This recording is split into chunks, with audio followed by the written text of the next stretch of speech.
TRS పార్టీని ఏ ముహూర్తాన కేసీఆర్ పాపం బీఆర్ఎస్‌గా మార్చి పాడేసాడో గాని, అప్పటినుంచి ఆ పార్టీకి కష్టాలు మొదలయ్యాయి. టీఆర్ఎస్ పార్టీని బీఆర్ఎస్‌గా మార్చిన రోజు నుంచి కష్టాలు మొదలైనట్టుగా నేనైతే అనుకుంటున్నా. అట్లాగే చాలామంది పరిశీలకులు గూడా చెప్తున్నారు. చాలామంది విశ్లేషకుల మాట గూడా అదే. భారత రాష్ట్ర సమితి అనే పేరిట తెలంగాణ రాష్ట్ర సమితి పేరును మార్చడం వల్ల వాళ్లకు అధికారం మళ్ళీ రాకపోగా ప్రతిపక్షంలోకి నెట్టివేయబడ్డారు. ఆ తర్వాత అనేక కష్టాల్లో ఆ పార్టీ ఇరుక్కుంది. ఇప్పుడు తాజాగా అందుతున్న ఇన్ఫో ప్రకారం ఏంటంటే, బీఆర్ఎస్ పార్టీ స్ప్లిట్ కనిపిస్తుంది. Something is there. అంటే ఈ స్ప్లిట్ అనేది ఏంటంటే మనం ఐ థింక్ ఇప్పటికిప్పుడు విజిబుల్‌గా మనకు కనిపించకపోవచ్చు. అంటే స్ప్లిట్ అంటే చీలిక. అంటే నిట్ట నిలువున చీలిపోయింది అని చెప్పడానికి మన దగ్గర ఆధారాలు లేవు. మన దగ్గర అటువంటి విజువల్స్ కూడా లేవు. కానీ కవిత అంటే ఆ పార్టీ ఎమ్మెల్సీ అండ్ కేసీఆర్ కూతురు. కవిత ఆ పార్టీతో తెగతెంపులకు సిద్ధమైనట్టుగా మనకు ఆ పరిణామాలన్నీ కనిపిస్తున్నాయి. చాలా స్పష్టంగా కనిపిస్తున్నాయి. ఎట్టి పరిస్థితుల్లో ఆమె బీఆర్ఎస్ పార్టీలో ఇమడలేని ఒక వాతావరణం ఉంది. ఆమెను బయటికి పంపించాలా లేదా అనే విషయంలో పార్టీ నాయకత్వం కొట్టుమిట్టాడుతోంది. కేటీఆర్ గాని, కేసీఆర్ గాని. నేరుగా ఆమెను బయటికి పంపించడానికేమో ఆమె పార్టీ వ్యతిరేక కార్యకలాపాలకు పాల్పడినట్టు ఆధారాలు లేవు. అదే సమయంలో కవిత కూడా రెచ్చిపోయి ఆమె ఇంకా పార్టీ పైన అటాక్ చేస్తున్నారు. నిన్నటికి నిన్న ఆమె మీడియాతో మాట్లాడుతూ ఆమె చెప్పిన ఒక మాట, "నా దారి రహదారి" అని చెప్పేశారు ఆమె. నా దారి రహదారి అని ఆమె ఎందుకు చెప్పేశారంటే, నా దారిలోనే మిగతా వాళ్ళు రావాల్సిందే అని చెప్పడం అనేది చాలా ఇది సాహసోపేతమైన వ్యవహారం అది. అది కవితకే సాధ్యమైంది. యాక్చువల్‌గా బీఆర్ఎస్ పార్టీలో ఏం జరగాలి, ఏం జరుగుతుంది అంటే, కేసీఆర్ దారిలోనే అందరూ నడవాలి. కేసీఆర్ చెబితే ఆ దారిలో కేటీఆర్ నడుస్తాడు గనక, కేటీఆర్ దారిలో కూడా నడవాలి. అందుకే కదా హరీష్ రావు కూడా కేటీఆర్‌కి ఒకవేళ పార్టీ పగ్గాలు అప్పజెప్పినా నాకు అబ్జెక్షన్ లేదు అని చెప్పడం అంటే అదే. సో, ఇక్కడ ఏంటి నేను చెప్పదలుచుకుంది కేసీఆర్, కేటీఆర్ ఒకటే లైన్. ఇప్పుడు ఆ లైన్‌కు భిన్నంగా ఆమె వెళుతోంది. ఆమె నేరుగానే అటాక్ చేస్తోంది. ఆమె చెప్పింది ఏమిటి తాజాగా అంటే, బీసీ రిజర్వేషన్స్ వ్యవహారంలో కాంగ్రెస్ ముఖ్యమంత్రి రేవంత్ రెడ్డి ఏదైతే ఆర్డినెన్స్ తీసుకొస్తున్నారో, దానికి నేను మద్దతు ప్రకటించాను. నేను చాలామంది న్యాయ నిపుణులతో మాట్లాడిన తర్వాతే, సంప్రదించిన తర్వాతే నేను కంక్లూజన్‌కి వచ్చి గవర్నమెంట్‌కి ఔట్‌రైట్ సపోర్ట్ ఇచ్చానని చెప్తుంది ఆమె. మద్దతు ప్రకటించానని ఆమె చెప్తున్నారు. ఎవరు? కవిత గారు. అయితే బీఆర్ఎస్ పార్టీ అందుకు సిద్ధంగా లేదు అని ఆమె చెప్తోంది. ఆమె ఏం చెప్తుందంటే, బీఆర్ఎస్ పార్టీ బీఆర్ఎస్ పార్టీకి అన్ని విషయాలు తెలుసు. తెలిసినా కూడా రేవంత్ రెడ్డి తీసుకొస్తున్న ఆర్డినెన్స్‌ను వ్యతిరేకించడం అనేది సరైంది కాదు అని కూడా ఆమె అన్నారు. కనుక బీఆర్ఎస్ నాయకులు ఇప్పుడు కాకపోయినా మరెప్పుడైనా సరే, తర్వాత అయినా సరే, భవిష్యత్తులో అయినా సరే నా దారికి రావాల్సిందే. ఆమె చాలా కాలంగా బీసీల పక్షాన మాట్లాడుతున్న విషయం తెలుసు. బీసీల పక్షాన ఉద్యమాలు చేయడానికి ప్రయత్నిస్తున్న విషయం తెలుసు.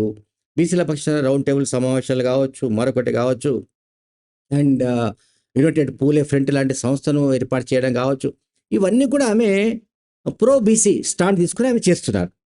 సో, ఇప్పుడు బీసీ రిజర్వేషన్స్ ఏవైతే 42% ఇవ్వడానికి సంబంధించి గవర్నర్ దగ్గర ఉంది. ఏది? గవర్నమెంట్ పంపిన ఆర్డినెన్స్. సో, దానిపై గవర్నరు సంతకం పెట్టాల్సి ఉంది. ఆమోదముద్ర వేయాల్సి ఉంది. ఆ ఆమోదముద్ర వేసిన తర్వాత ఈ లోకల్ బాడీస్ ఎలక్షన్ సంబంధించిన నోటిఫికేషన్ ఇష్యూ అవుతుంది.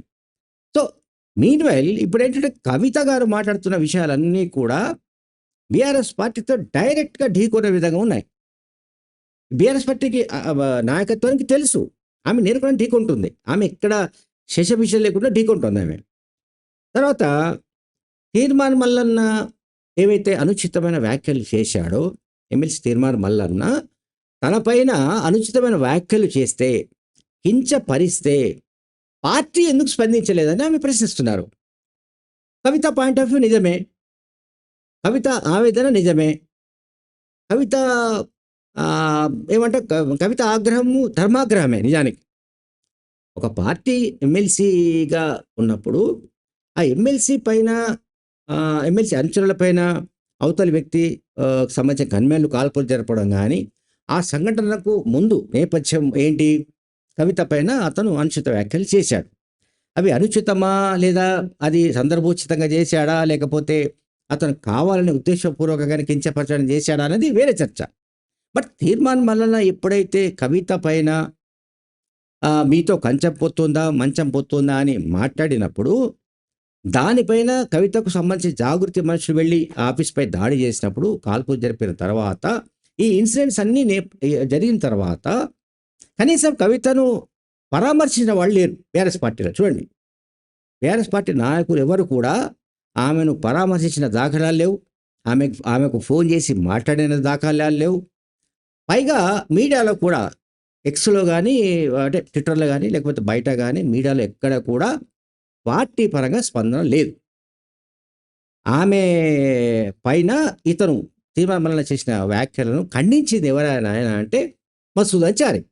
శాసన మండలిలో బీఆర్ఎస్ పక్ష నాయకుడు, ప్రతిపక్ష నాయకుడిగా ఉన్న సిరికొండ మధుసూదనాచారితో మాత్రం ఒక స్టేట్మెంట్ ఇప్పించి వదిలేశారిక. ఎవరు? BRS party. అంటే బీఆర్ఎస్ పార్టీ కవితను ఆల్మోస్ట్ డిజోన్ చేసుకుంటోంది.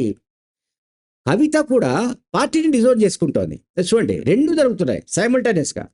అందుకే నేనన్నది, ఇప్పుడు బీఆర్ఎస్ పార్టీలో స్ప్లిట్ ఉంది. అయితే ఆ స్ప్లిట్ కవిత వైపు కొంతమంది ఎమ్మెల్యేలు పోవడము, లేకుంటే పార్టీకి సంబంధించిన కొన్ని జిల్లాల నాయకులు పోవడము, అటువంటిది జరిగి గ్రూప్ పాలిటిక్స్ నడిచి ఒక అంటే ఆమెకంటూ ఒక బల ప్రదర్శన జరిగితే అప్పుడు మనం స్ప్లిట్ అనొచ్చు. కానీ స్ప్లిట్ కాకపోయినా స్ప్లిట్ వంటిదే. ఎందుకంటే కుటుంబ సభ్యులు ఎవరైతే బీఆర్ఎస్ పార్టీలో ఉన్నారో కేసీఆర్, కేటీఆర్, కవిత, హరీష్ రావు, సంతోష్ జోగినపల్లి, వీళ్ళు దాంట్లో ప్రధానమైన ప్లేయర్స్, అంటే క్రీడాకారులు. రాజకీయాల్లో అంటే ఒక కుటుంబానికి సంబంధించిన వీళ్ళందరి మధ్యలో ఇప్పుడు ఎవరెవరికి మధ్య కూడా ఏ ఇద్దరి మధ్య కూడా సరైన మానవ సంబంధాలు లేవు. అంటే సరైన మానవ సంబంధాలు అంటే మాట్లాడుకునే పరిస్థితి కూడా లేదు. హరీష్, కేటీఆర్ మాట్లాడుకుంటూ ఉండొచ్చు. హరీష్, కేసీఆర్ మాట్లాడుకుంటూ ఉండొచ్చు. లేదా కేటీఆర్ తండ్రితో మాట్లాడుతూ ఉండొచ్చు. సంతోష్ ఎప్పుడు కేసీఆర్‌తో ఉంటాడు కాబట్టి సంతోష్ ఇష్యూ లేదు ఇక్కడ. కానీ సంతోష్ కవితకు టార్గెట్ మళ్ళీ. కవితకు ఎవరెవరు టార్గెట్? ఒకటేమో KTR target, number 1 target. Number 2 Santosh. ఇప్పుడు కేసీఆర్ చుట్టూ దయ్యాలున్నాయని చెప్పి ఆమె గతంలో చేసిన ఆరోపణలలో సంతోష్‌కు సంబంధించిన యాంగిల్ ఉంది. సంతోష్ జోగినపల్లి ఆయన సడ్డకోడి కొడుకు, తోడోల్లుడి కొడుకు. సో ఆయన డే 1 నుంచి చాలా ఏళ్లుగా కేసీఆర్‌తో పాటే ఆయన ఉంటున్నాడు. ఆయన పీఏగా ఉంటున్నాడా, డ్రైవర్‌గా ఉంటున్నాడా, మరొకటి ఉంటున్నాడా, ఆయనకి ఎప్పుడు ఏ టాబ్లెట్ అవసరమో, ఏ ఇంజెక్షన్ అవసరమో అవన్నీ కూడా సంతోషే చూస్తూ ఉంటాడు. కనుక దానికి ప్రతిఫలంగా సంతోష్‌కు రాజ్యసభ సభ్యత్వం కూడా ఆయన కల్పించాడు. అంటే ఒక టర్మ్ రాజ్యసభ సభ్యునిగా కూడా సంతోష్ జోగినపల్లి పనిచేశాడు. సో సంతోష్ జోగినపల్లికి ఎందుకు ప్రాధాన్యం ఇస్తున్నారంటూ గతంలో కవిత ప్రశ్నించారు. కవిత ప్రశ్నించిన దానికి జవాబు ఇవ్వకపోగా కవితను అణచివేయడానికి ప్రయత్నించినట్టుగా కవిత మద్దతుదారులు విమర్శిస్తున్నారు. సో ఇది ఇవాళ, నిన్న, మొన్న మొదలైన వ్యవహారం కాదు. ఇది చాలా కాలంగానే ఆ కుటుంబంలో ఆధిపత్య పోరుకు సంబంధించి కావచ్చు, లేకపోతే ఒకరిపై ఒకరు అజమాయిషీకి సంబంధించిన వ్యవహారం కావచ్చు, అండ్ సంపద గురించిన ఇష్యూస్ కావచ్చు, చాలా సమస్యలు ఇందులో ముడిపడి ఉన్నాయి. ఒక్క రాజకీయపరమైన ఆధిపత్య పోరాటము, వర్గ పోరాటము, లేకపోతే నువ్వు ఎక్కువనా, నేను ఎక్కువనా ఏంటి అనేది అట్లా కాదు. అన్ని విషయాల్లో కూడా ఈ పార్టీలో, ఈ కుటుంబంలో, కేసీఆర్ కుటుంబంలో గతంలో లేని కలతలన్నీ కూడా వాళ్ళు ప్రతిపక్షంలోకి వెళ్ళిపోయిన తర్వాత వస్తున్నాయి. బీఆర్ఎస్ పార్టీగా మారిన తర్వాత ఇవన్నీ కూడా వచ్చేస్తున్నాయి ఇప్పుడు దీంట్లో, ఏది ఈ పర్టికులర్ ఇష్యూలో. అందువల్ల ఫైనల్‌గా నేను చెప్పదలుచుకునేది అంటే, ఒకటి, కవితకు వాళ్ళు మద్దతు ఇచ్చినా కవితను వాళ్ళు పార్టీ నుంచి వాళ్ళు బయటకు పంపకపోయినా ఆమె స్వయంగా బయటకు వచ్చే విధమైన ఏర్పాట్లలో ఉన్నట్టుగా కనబడుతోంది. అయితే పార్టీ తనను బయటకి పంపిస్తే తనకింకా మైలేజ్ వస్తుందని ఆమె భావిస్తుండొచ్చు. ఈ సంగతి కేసీఆర్‌కు తెలుసు గనక, కేటీఆర్‌కు తెలుసు గనక వాళ్ళు తనంతట తానే వెళ్ళిపోయే విధమైన అరేంజ్‌మెంట్ చేస్తున్నట్టుగా మనకు కనబడుతోంది. కవిత ఏమో ఆహ్, తనకు తానే వెళ్ళిపోతే తనకు అంతగా సానుభూతి రాదనో, లేకపోతే మరొక విధమైన మైలేజ్ రాదనో కూడా ఆమె భావిస్తుండొచ్చు. సో, ఈ కాంటెక్స్ట్‌లో ఫైనల్‌గా ఏం జరుగుతున్నది బహుశా ఒక ఒక రిజల్ట్ రావడానికి ఇటువంటి ఫలితం రావడానికి, ఫైనల్ రిజల్ట్ రావడానికి బహుశా ఎంతో కాలం పట్టకపోవచ్చు. ఐ మీన్ ఓ 10 రోజులో, 15 రోజులో, నెల రోజుల్లోపే దీనికి సంబంధించిన ఈ మొత్తం సమస్యకు తెరపడే అవకాశం ఉంది. Thank you very much.